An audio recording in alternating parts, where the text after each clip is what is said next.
L'été.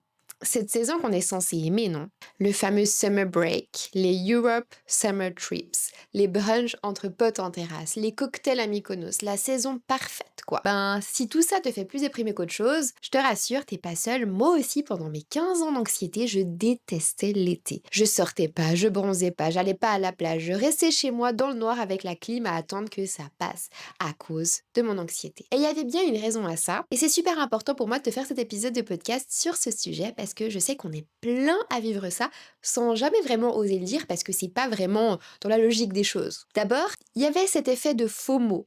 On va en parler plus tard dans l'épisode, mais en gros, comme si l'été c'était la période où il fallait absolument être à son prime, genre la meilleure version de soi-même. T'attends toute l'année pour être à ton prime à cette période. C'est pas trop stressant ça? Et moi, tout ça, ça m'angoissait. J'avais honte de pas avoir de groupe d'amis avec qui partir en vacances, honte de pas être hyper fit, jolie en bikini, honte de devoir travailler au lieu de faire des vacances en Toscane, au bord d'une piscine avec des lunettes oversize, honte de pas avoir des petites robes toutes mignonnes avec des motifs floraux, honte de pas avoir des Havaianas tendance de la saison, honte de pas avoir l'huile de bronzage qui sont super bons. Et du coup, je scrollais sur mon téléphone et je voyais toutes les anciennes filles avec qui j'étais à l'école qui étaient à Bali, qui avaient loué des villas avec plein d'amis en Espagne, qui avaient un corps parfait sur un yacht. Et moi, j'étais chez moi dans mon appart, volets fermés, en pyjama, à juste être là, à essayer de gérer mon anxiété et survivre à mon anxiété pendant 15 ans.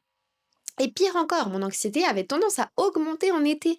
J'avais plus de crises d'angoisse, sans vraiment comprendre pourquoi, et je vais te l'expliquer aussi dans cet épisode, mais bref, l'enfer. Aujourd'hui, j'ai pas beaucoup plus d'amis, j'organise toujours pas des heureux summer trips, je pars pas sur la côte d'Azur, ni en Toscane, je suis pas toute pimpante dans une robe d'été pour aller au restaurant, j'ai jamais passé un aussi bon été de ma vie en faisant des choses que j'aime, qui me ressemblent et qui ressemblent pas forcément à tous les stéréotypes qu'on voit de l'été sur les réseaux sociaux. Alors dans cet épisode, mon objectif c'est de t'apprendre à romantiser ton été, même si tu peux pas partir en Grèce dans un hôtel 5 étoiles, même si t'as de l'anxiété, même si t'as pas un gros groupe d'amis, même si tu fais des crises d'angoisse, même si tu dois travailler tout l'été et que tu peux pas prendre de vacances. Dans cet épisode, je vais t'expliquer pourquoi l'été, pour certaines femmes, ça peut être une période très propice à l'anxiété et comment contrer ça, pourquoi la chaleur et cette année caniculaire qu'on vit est aussi une raison qui fait que tu as plus de crises d'angoisse et comment distinguer une vraie crise d'angoisse d'un coup de chaleur.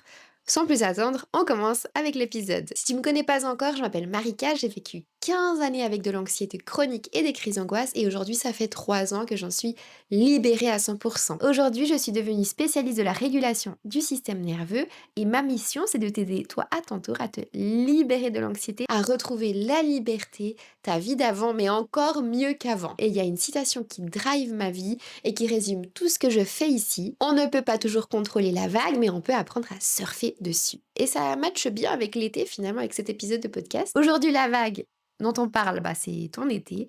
Et ce que je vais t'apprendre à faire, c'est le kiffer. Et pas parce que c'est parfait, mais parce que c'est toi. Même seul, même chez toi, même sans budget, tu vas réussir à kiffer ton été, je te promets. Selon les études, une grande partie des femmes anxieuses sont plus anxieuses en été qu'en hiver. Alors pourquoi? C'est un peu improbable, sachant que c'est la saison qui donne envie à tout le monde, que tout le monde a l'air d'attendre. Il fait beau avec une grande luminosité, la nature est à son prime, il fait jour longtemps, les journées sont longues, il y a plein d'activités à faire. En réalité, il y a une explication très logique. Pourquoi certaines personnes sont plus anxieuses en été?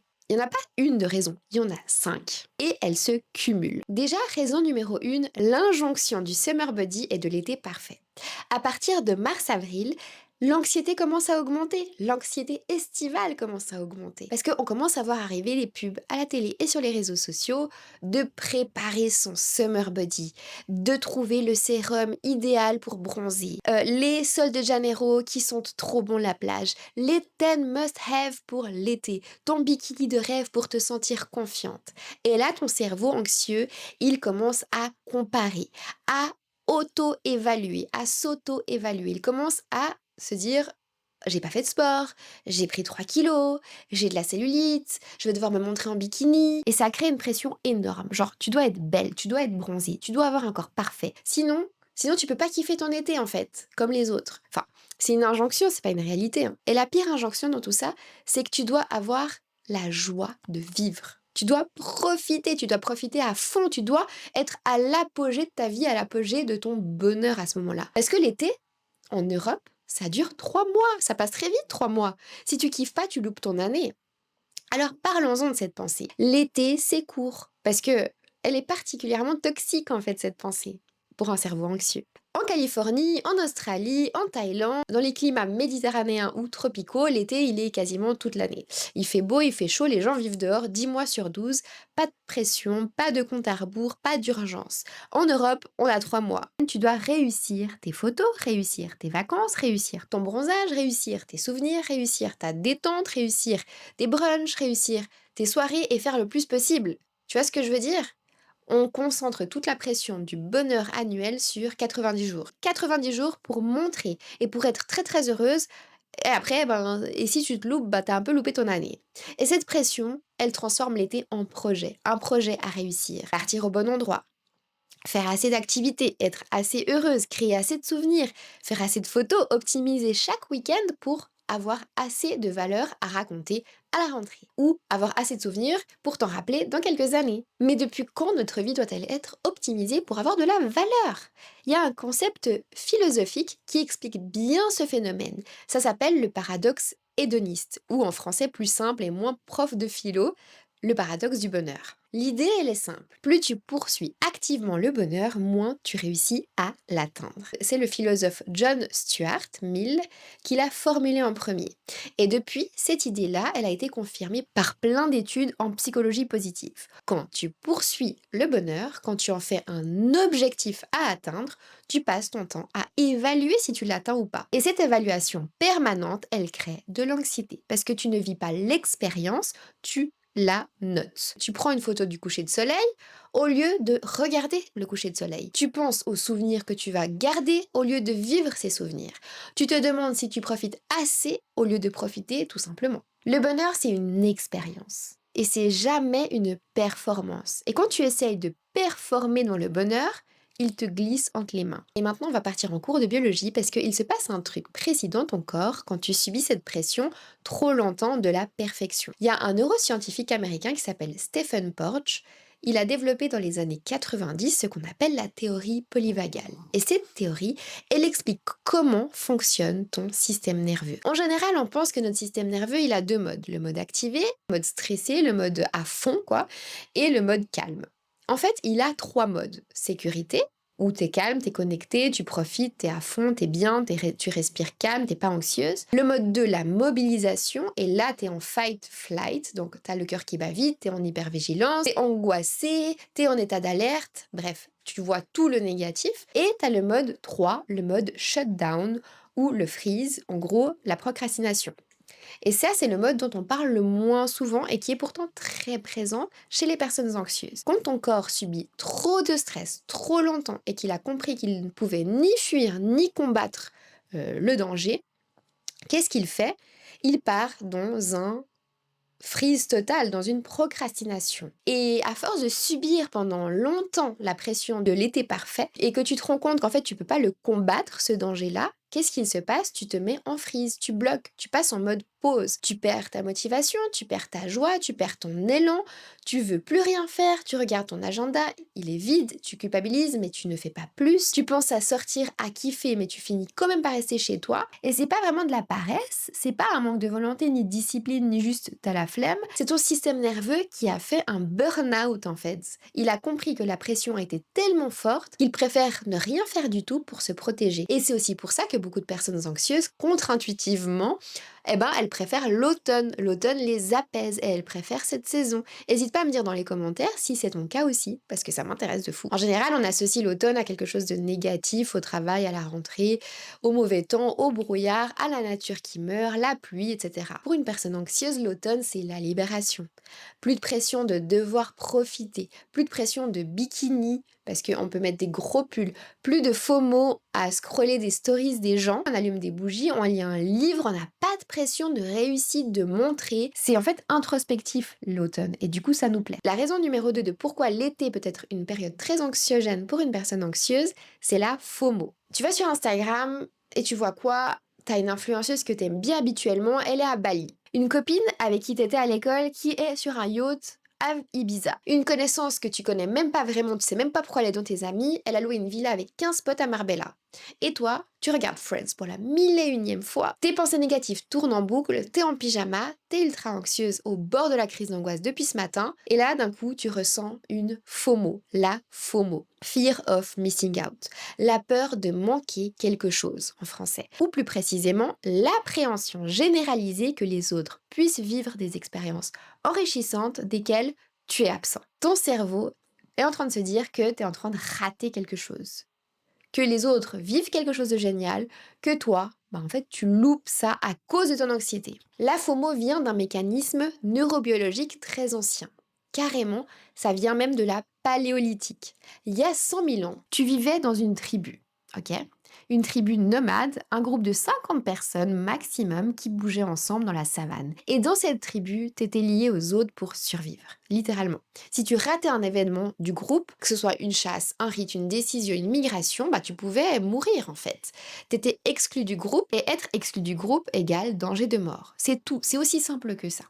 Mais ton cerveau, du coup, il s'est construit comme ça depuis des millénaires. Il a développé une sorte de radar très sensible à l'exclusion sociale. Une alarme intérieure qui s'allume à chaque signal que les autres vivent quelque chose sans toi. Il te sauvait la vie. Aujourd'hui, ce radar, avec les réseaux sociaux qui sont complètement pas naturels du tout, Insta et TikTok, chaque story de tes amis à la plage, ça te cause une alarme. Chaque story d'une inconnue en villa, ça te cause une alarme. Chaque story d'une personne qui kiffe sa vie, ça te crée une alarme. Ton cerveau reçoit 500 signaux par jour de faux mots. En gros, que tu es exclu du groupe, que tu rates ta vie, que tu vas crever. Et ça déclenche la même réponse que ça te déclenchait il y a 100 000 ans. Anxiété, cortisol, tristesse, envie compulsive de rejoindre le groupe à tout prix, sauf que tu peux pas le rejoindre parce qu'il n'existe pas ce groupe. C'est une illusion, c'est un montage. Et là, justement, je vais te parler d'un concept qui va vraiment changer les choses pour toi vis-à-vis des réseaux sociaux. Ça s'appelle le highlight réel. Aux États-Unis, les psychologues appellent ça le highlight réel. C'est un concept qui a été créé aux États-Unis par des psychologues. Ils définissent ça comme le montage des meilleurs moments de vie qu'on montre sur Instagram. Parce que cette fille qui a l'air de kiffer sa vie dans cette vie-là, elle va pas montrer des photos de sa crise d'angoisse dans cette fameuse villa à 3 heures du mat. Elle va te montrer des choses sympas qui se sont passées dans sa journée. L'influenceuse qui est sur un yacht à Ibiza va pas montrer qu'elle a eu une migraine sur son yacht après la sangria et qu'elle a passé sa soirée à dormir. La fille qui a organisé avec ses 15 amis un Airbnb à Ibiza va pas montrer à quel point tout le monde est en train de ronfler dans cette maison, que la maison elle était pas propre, que les draps étaient pas propres et les problèmes avec la proprio du Airbnb. Ou encore les problèmes de digestion, la foule dans les endroits touristiques, bref. Tout le monde poste les choses qui sont jolies, qui sont partageables et qui donnent envie. C'est normal en fait. Le cocktail bien pris, le corps sous le meilleur angle, le coucher de soleil parfait, le sourire au bord de la piscine. Donc du coup, résultat, tu vas faire quoi? Tu vas comparer ta vie réelle à la vie qui est montée, éditée sur CapCut des autres finalement. C'est mathématique et c'est clairement perdu d'avance. C'est impossible de pouvoir te comparer à juste titre avec les mêmes calculs puisque le calcul n'est pas le même en fait. La raison numéro 3 de pourquoi l'été peut être une saison très anxiogène si t'es anxieuse, c'est la comparaison ascendante et descendante. Il y a un mécanisme qui vient encore s'ajouter sur la FOMO et qui rend encore pire cette sensation. En 1954, donc il y a plus de 70 ans, un psychologue américain qui s'appelle Leon Festinger a publié une théorie qui a complètement bouleversé la psychologie sociale, la théorie de la comparaison sociale. L'idée, elle est simple. Les humains évaluent leur propre valeur en se comparant aux autres. Ça, c'est un fait. On se compare pas à nous avant, on se compare pas à nous aujourd'hui ou autres, on se compare aux autres. Et on le fait tout le temps, souvent inconsciemment. Ça sert à rien d'essayer de pas le faire, parce qu'en fait, c'est un mécanisme cognitif de base et on peut pas s'empêcher de le faire. La seule chose qu'on peut faire pour améliorer ça, c'est éviter les situations et les lieux et les choses qui font qu'on se compare plus que nécessaire et comprendre ce mécanisme. Mais il y a deux types de comparaisons qui sont différentes. Il y a la comparaison ascendante, donc tu te compares à quelqu'un que tu perçois au-dessus de toi, plus belle, plus riche, qui voyage plus, qui a le couple parfait, qui est plus populaire, plus heureuse. Et tu as la comparaison descendante. Tu te compares à quelqu'un que tu perçois comme en dessous de toi, qui part moins en vacances, qui a moins de moyens que toi, qui vient de rompre, etc. La comparaison descendante te fait te sentir mieux. Donc, moi, au moins, je ne vis pas ça. Et la comparaison ascendante, elle te fait te sentir moins. Elle a ça et moi pas. Mais Instagram, comme je te l'ai dit avant, c'est une machine à comparaison ascendante. Les gens ne montrent pas les côtés négatifs de leur vie, ou du moins de plus en plus, mais c'est pas encore tout à fait ça. Et une étude publiée dans le journal Body Image en 2020 a mesuré l'effet de 10 minutes de scrolling sur Instagram. Ça crée une baisse mesurable de l'estime corporelle chez les femmes. 10 minutes. Donc en gros, bikini, c'est comparaison physique. Les vacances, ça te compare financièrement. Les amis en villa, ça compare ta situation sociale. Les stories de mariage, ça compare ta relation amoureuse. Les stories avec des enfants, ça compare ta relation familiale. C'est un carnage pour ton estime de toi. Ton estime de toi, c'est pas une vérité objective. C'est le résultat de plein de comparaisons que tu te fais dans ta journée. Pour continuer, raison numéro 4, c'est l'éco-anxiété et les médias. Aujourd'hui, la chaleur, c'est plus juste un inconfort physique, c'est devenu une menace dont on parle en boucle. Vigilance rouge, record battu, compte à rebours, carte orange partout, plus grand pic de chaleur depuis 1947, 20 départements en état d'alerte, l'été le plus chaud jamais mesuré, les feux partout. Chaque matin, t'ouvres ton fil d'actualité sur Insta et tu vois une catastrophe climatique. À chaque fois que tu allumes la télé et que tu ouvres un journal, qui ouvre encore un journal aujourd'hui, je sais pas, mais peut-être que ça arrive encore, et ben tu vois des informations qui sont très négatives et qui font peur, liées à la chaleur et à l'été. C'est une réalité, il fait chaud, on vit une canicule, la nature va mal. Mais, trois petits points, les médias, on joue énormément et c'est super important que tu comprennes ça. Les médias vivent de nos peurs. Les anxieux, on est les meilleurs clients pour eux, ça y a pas de doute. Je dis pas qu'il ne faut pas t'informer, je dis pas que le réchauffement climatique n'existe pas, bien au contraire. Mais il faut vraiment qu'on remette l'église au milieu du village. Le modèle économique des médias aujourd'hui repose sur ton attention. Sans clic, il n'y a pas de vue. Sans vue, il n'y a pas de pub. Et sans pub, il n'y a pas de médias. C'est tout. Et pour capter ton attention, il faut activer une émotion. Et l'émotion qui capte le mieux l'être humain, c'est la peur. Et les mots canicule, record, danger, vigilance, extrême, tout ça, ça fait ouvrir, ça fait cliquer, ça fait regarder des vidéos. Et cette dynamique-là, elle a un effet mesurable sur ton système nerveux. Il y a un vrai paradoxe que des médecins ont bien repéré. Plus on diffuse d'alertes canicule, plus les personnes anxieuses angoissent. Et le nombre de passages aux urgences augmente chez les personnes anxieuses en parallèle que les campagnes médiatiques alertent sur les canicules. C'est illogique mais c'est réel. Les alertes qui sont censées te protéger t'angoissent beaucoup plus qu'elles te protègent finalement. C'est ce qu'on appelle l'éco-anxiété. Elle touche environ une personne sur 4 aujourd'hui, et particulièrement les jeunes femmes. Et si tu es déjà anxieuse à la base, ça vient empirer la situation. Et raison numéro 5, la dernière et la pire finalement, la chaleur et la canicule. Ton corps, pour te protéger du chaud, te permettre de survivre à la chaleur, surtout les premières chaleurs, donc au début de l'été, où t'es pas du tout habitué à ça, il va mettre en place des mécanismes physiologiques et ces mécanismes ressemblent énormément à ceux de l'anxiété et des crises d'angoisse. Par exemple, le cœur qui s'emballe.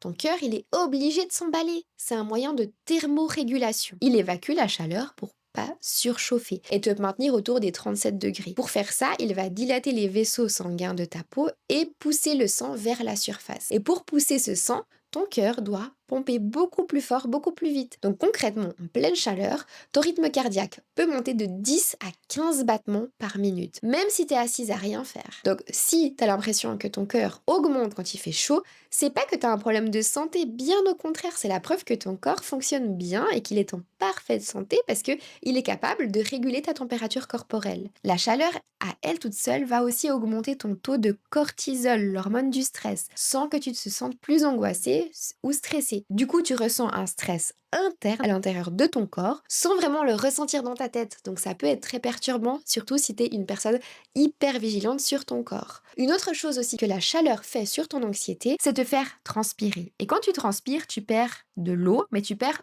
aussi et surtout des sels minéraux essentiels, du sodium, du potassium et du magnésium. Et ce sont eux qui font fonctionner correctement tes nerfs et tes muscles. Et même une petite déshydratation, 1,5% du poids du corps, ça suffit à dérégler complètement ton corps et ton anxiété. Donc je vais te présenter quelques symptômes de la déshydratation. Donc tu auras une moins bonne concentration, des maux de tête, une confusion, de la fatigue, des palpitations, des vertiges, des faiblesses et surtout une augmentation directe de ton anxiété. Ces symptômes de la déshydratation, donc palpitations, vertiges, faiblesse, c'est exactement et mot pour mot les symptômes d'une crise d'angoisse. La chaleur par la déshydratation fabrique des sensations physiques impossible à distinguer d'une crise d'angoisse. Donc parfois, et très souvent, en été, quand tu crois que tu fais une crise d'angoisse, en fait, c'est la canicule et il fait chaud. Tu bois un verre d'eau, tu te mets à l'ombre et tu iras mieux. Encore quelque chose que la chaleur vient empirer vis-à-vis de ton anxiété, c'est qu'elle empire ton sommeil. Et ça, c'est limite la pire des choses vis-à-vis de l'anxiété et de l'été. Une étude de 2025 basée sur 23 millions de nuits de sommeil a montré que plus il fait chaud, moins on dort. Et surtout, le sommeil profond est impacté. Et le sommeil profond, c'est celui qui répare ton cerveau émotionnel pendant la nuit. En fait, qui va venir ranger les émotions que tu vis durant ta journée. Donc, en gros, il fait chaud, tu dors moins bien, le lendemain, t'as beaucoup moins de ressources pour gérer ton anxiété, ta journée est plus stressante et le soir, tu dors à nouveau moins bien. Et si c'est quelques jours, ça va, mais si ça dure sur la durée, ton anxiété prend cher. Voilà donc les 5 raisons pour lesquelles tu es plus anxieuse en été, et je te rassure, t'es pas du tout seule à vivre ça. L'été, c'est vraiment et réellement une saison anxiogène pour beaucoup de monde. Une étude de 2023 a démontré que quand les températures grimpent, les hospitalisations pour les troubles de santé mentale augmentent de presque 10% pendant les canicules par rapport aux périodes normales. Les chercheurs ont analysé près de 3,5 millions de passages aux urgences sur 10 ans et ils ont remarqué que les jours les plus chauds de l'été, les passages aux urgences pour la santé mentale augmentent et en particulier pour les personnes anxieuses et le stress. Donc voilà ce que je veux que tu retiennes. Si tu te sens plus anxieuse dès qu'il fait chaud, t'es pas du tout en train d'exagérer, t'es pas seule à vivre ça, c'est pas dans ta tête, tu fais partie d'un phénomène bien réel, mesuré scientifiquement, qui touche énormément de monde. Et comprendre ça, je trouve que ça change tout. Parce que le simple fait de savoir que c'est normal, que c'est documenté, ça enlève déjà une bonne partie de l'anxiété. Alors que faire concrètement quand on est plus anxieux en été? Est-ce qu'on attend juste l'automne et on attend, tout simplement en se tournant les pouces? Non, je suis pas du tout d'accord avec ça.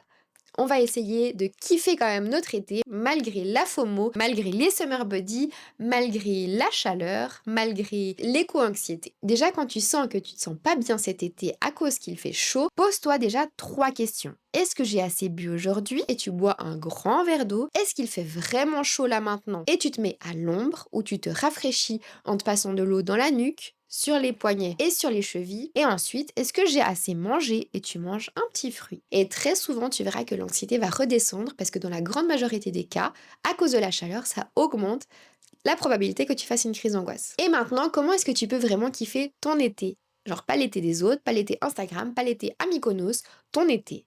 Peu importe que tu aies de l'anxiété, que tu aies des crises d'angoisse, que tu n'aies pas d'argent, que tu doives travailler tout l'été. Déjà, première chose, tu vas enlever toutes les injonctions qu'on t'a données de l'été. T'as pas besoin de partir en Grèce dans un hôtel 5 étoiles pour avoir un bel été. T'as pas besoin d'un bikini body pour avoir le droit d'aller à la plage. T'as pas besoin d'un groupe d'amis de 15 personnes pour avoir des bons souvenirs. T'as pas besoin d'un copain, d'un mari, d'un plan romantique, d'une famille nombreuse, d'enfants, de bébés, peu importe, pour kiffer ton été. L'injonction du Summer Perfect, il est fabriqué par les marques, par les réseaux, par les stories pour vendre des trucs à des gens qui ont peur, exactement comme nous. Tu vois ce que je veux dire? Alors la première chose que je te propose, désabonne-toi. Pour une petite période, juste pour l'été au pied, de tous les comptes qui te font te sentir mal à l'aise avec ça. Les influenceuses, les copines d'école qui postent des vacances sur les réseaux sociaux, les célébrités qui te rendent mal à l'aise avec l'été. Tu peux mettre ces comptes en sourdine sans forcément te désabonner ou les supprimer. Juste histoire que ça vienne pas tout le temps dans ton fil d'actualité. En fait, tu fais une sorte de scroll détox de 2 mois. Et évidemment, scroll moins. C'est clair que ça va t'aider, tu verras. Ensuite, tu vas apprendre à romantiser ton été. Un été romantisé, ça se construit avec des petits gestes, pas avec un billet d'avion. Ça sert à rien. Moi, cet été, par exemple, je pars pas et pourtant, je kiffe trop mon été. Alors voilà ce que je fais pour romantiser mon été. J'essaye de me lever tôt. Je me pose sur ma terrasse, j'écoute les oiseaux avec un bon livre et un café. Je me prépare un café glacé maison, je teste des recettes un peu différentes chaque jour. Je me fais une promenade au bord de l'eau, au coucher de soleil. Je me fais un petit plaisir. Genre, j'adore en ce moment, mon délire, c'est de manger des fruits surgelés avec du lait. J'écoute une playlist super sympa pendant que je cuisine. Je me fais une petite session lecture dans un parc avec un plaid. Je me prépare un pique-nique et je pars manger, souper, dîner avec une jolie vue au milieu de la nature. Je me prépare une petite soirée sympa avec un film, un ventilateur et par exemple je me mets dehors et j'essaie de regarder par la fenêtre. J'envoie des cartes postales de ma ville ou de ma région à des gens que j'aime, etc., etc. Ensuite, troisième chose, autorise-toi à avoir ta propre manière de vivre ton été, ta propre vision. Peut-être que toi, ton été, c'est pas la plage, c'est peut-être la montagne, c'est pas les grandes soirées, c'est les moments calmes, c'est peut-être pas les voyages au bout du monde, mais c'est les endroits qui sont proches de chez toi. Peut-être que pour toi, l'été, c'est juste rester tranquille chez toi, faire ta première rando solo dans les Alpes, un city trip d'un week-end à 2 heures de chez toi, un stage de yoga, un week-end en famille, une journée brocante, une nuit à la belle étoile dans ton jardin, un resto solo avec un bon livre, un après-midi à nager dans un lac. Ton été à toi, c'est celui qui te ressemble. Et l'ironie du sort, c'est que quand tu arrêtes de courir après l'été qu'on te vend, tu commences enfin à kiffer celui que tu vis parce que c'est le tien. Et t'es pas dans la performance puisque tu fais que de kiffer. Ensuite, 4, autorise-toi à ne rien faire sans culpabiliser. Faut savoir un truc que peu de gens disent, l'été, c'est pas un projet, c'est pas une checklist à remplir, c'est pas un KPI à atteindre, c'est pas une performance à valider. T'as pas besoin d'avoir fait 12 activités pour que ton été ait été génial. T'as pas besoin d'avoir profité à fond pour te sentir légitime en septembre quand tu raconteras ça à tes collègues ou à tes amis. T'as pas besoin de rentrer avec 3 pays visités, 400 photos pour avoir passé un bel été. Peut-être que ton été à toi, c'est juste rien faire. Farniente, c'est aussi l'été, ça. Rester au calme, regarder les feuilles bouger, lire un roman, dormir, faire des siestes, faire un pique-nique dans ton jardin, ne pas partir en vacances, parce qu'en vrai, on a transformé le fait de profiter en quelque chose à réussir. La vraie révolution cet été, c'est peut-être ça. Autorise ton été à ne pas être optimisé, pas rentabilisé, pas instagrammable, juste tu vis. Avant que je te laisse, il faut que je te dise un truc super important. Cet été, pour le coup, je passe mon été derrière l'ordi parce que je suis en train de te préparer un projet très très gros pour la rentrée. Un projet qui va vraiment changer la vie des femmes qui ont de l'anxiété.